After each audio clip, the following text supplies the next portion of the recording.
Every rancher can tell you the price of hay, diesel, and that exact number on the ear tag of that neighbor's cow that will not stop slipping through the fence. But the biggest profit leaks on your cow-calf operation, they're rarely the ones that are talked about or with receipts attached. They're the quiet ones, the ones you've normalized, the ones that you mentally file under, that's just ranching.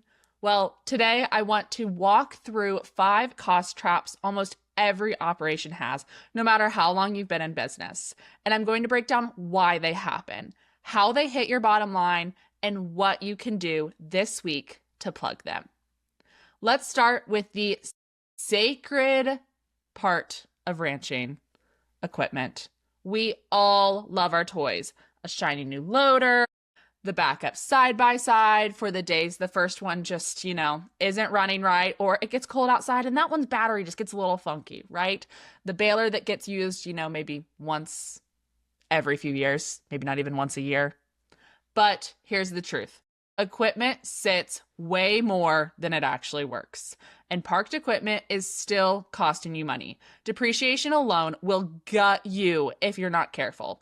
A tractor that runs 60 to 100 hours a year is one of the most expensive things you can own, even if it's paid for. Maintenance, repairs, oil, filters, insurance, opportunity cost, value loss. University numbers put machinery ownership at 15 to 25% of annual cow-calf operation cost, which means in a 200 cattle operation, you could easily be bleeding $1,000 a year into iron you're emotionally attached to. Now, I fully understand that this isn't always an option for everyone. We need tractors. We need our four-wheelers, our side-by-sides, things like that. But if it makes sense for you, sometimes situations like renting or custom hiring, especially for hay or different things like that, may make more sense for you and your operation and actually make you a more profitable operation at the end of the day as well. Let's dive into number 2. The second trap is going to be labor. And I'm not talking payroll, I'm talking your time. Ranchers love to say, if I didn't do it, it wouldn't get done. That's true, but it doesn't mean that you are doing the right things. Look at the last week that you spent. How many hours were spent? Checking waters that could be monitored with a camera or a float sensor, feeding hay because stocking rates weren't adjusted for forage supply, running to town for parts you needed 3 days ago, moving cattle because the rotation wasn't planned ahead, fixing the same fence spot you fixed every 3rd week, standing around waiting for someone to show up. That is not working harder, that is leaking time. If you put a fair wage on your hours, even just $20 to $25 an hour, most producers are donating thousands of dollars of unpaid labor every month to tasks that don't improve profitability. You don't need to work more hours, you need to work fewer hours on the wrong things. You need to ask yourself, what would break if I stopped doing this chore for a week? If the answer is nothing, it's probably busy work disguised as responsibility. Or go back to things like that fence that you have fixed every 3rd week. Maybe it's time to spend a few extra hours on it this week and get it fixed for good, and then you don't have to keep on going back every 3rd week. Where are you disguising busy work as true responsibility on your operation? Now, this one hurts because it's true for everyone. Number 3, we're talking feed waste. You can nail your nutrition plan, buy great hay, and still lose 20 to 40% of it depending on how and where you feed. Here's the reality. If you're feeding in mud and wind in open rings or straight on the ground, you are losing money before your cows ever take a bite. Studies across the Midwest show ranges from 5 to 10% in cone feeders, 15 to 20% in solid bottom rings, 30 to 40% in open rings, and up to 50% on the ground in mud. That is half of your feed bill gone. If hay is $120 a ton and you feed 2 tons per cow, that's $120 to $240 per cow per winter in pure waste. Multiply that by your herd size. It is not a rounding error on a balance sheet. This is a true gut punch. And feed waste is honestly one of the easiest and quickest fixes that you can do on your ranch. Some of you might just need to pour a concrete pad. You might need to rotate feeding sites to avoid mud pits. You might need to use a cone feeder or a covered feeder.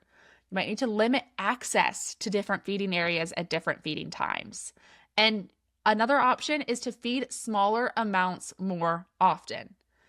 This is the fastest place to find profit you already earned but never got to keep. Now, let's talk number 4. This is one nobody wants to talk about because it's extremely emotional. But open cows and late calvers are one of the biggest silent cost traps in ranching. Everyone focuses on the cow that didn't breed. But the late calvers are the sneaky ones. The cows that give you a calf but cost you $80 to $120 in lost weaning weight every year because they're a month behind everyone else. If your calf crop is consistently late heavy, your entire revenue shifts down. And then there's the opens, the cows that cost you summer grazing, fall forage, winter feed, labor, bull exposure, mineral, every ounce of care that you give her, all for zero return. The average cost to overwinter a cow is $300 to $500 depending on the region. That is money you simply don't get back in a calf at the end of the year. But the fix is simple. Preg check early, tighten your breeding window, don't overwinter an open cow if you can help it, track cows that slip later each year, and cull on reproduction, not on emotion. Cows that don't breed on time do not pay their spot in your operation. And ranching is far too expensive these days to keep on feeding on hope that she'll breed back next year. Now, this last one is subtle and expensive. It's cutting corners on nutrition. Most producers focus on protein and energy, but the losses happen in our trace minerals and our vitamins, our copper, selenium, zinc. That is where immune function, reproduction, and calf vigor live. University research shows these things. Marginal copper deficiency drops conception up to 30%. Selenium deficiency slows uterine recovery. Calves from deficient cows have weaker immune systems. And mineral deficient cows breed back later. So yes, mineral feels expensive, but open cows are far more expensive. Sit calves, way more expensive. Have you seen a bottle of Draxxin these days? Delayed breed back, that is more expensive. The solution is simple. Test your hay, match your minerals to the deficiency that you need to fill, and don't guess, verify. And finally, don't buy the cheapest tub on the pallet. Buy what works for your operation and what fills that gap. Good nutrition doesn't cost money. It prevents expense in the long run. So here's the bottom line. The biggest cost traps in ranching aren't dramatic. They're quiet. They blend in. And ranchers learn to accept them because that's just the way it's always been. But you can't fix what you don't measure. Your audit lesson from today for you guys. Number 1, equipment you don't need. Number 2, labor you're giving away for free. Both your time, which is what our major focus was on today, but also hired labor time as well. Number 3, feed you didn't know you were wasting. Number 4, cows costing you money every single season. And number 5, nutrition programs that look cheap but cost you in the long run. Plug even one of these leaks and your margins will dramatically change. Now plug all 5, you're running a completely different operation than you were when you started without buying anything new. This is the Cattle USA Daily Podcast. I'm your host, Lauren Moylan. Thanks for listening to another episode with us this week. I hope you guys enjoyed today's episode. If you did, make sure that you like, subscribe, rate, and review. We appreciate all of it here at the team, and we will see you all next time on another episode. Have a great day, y'all.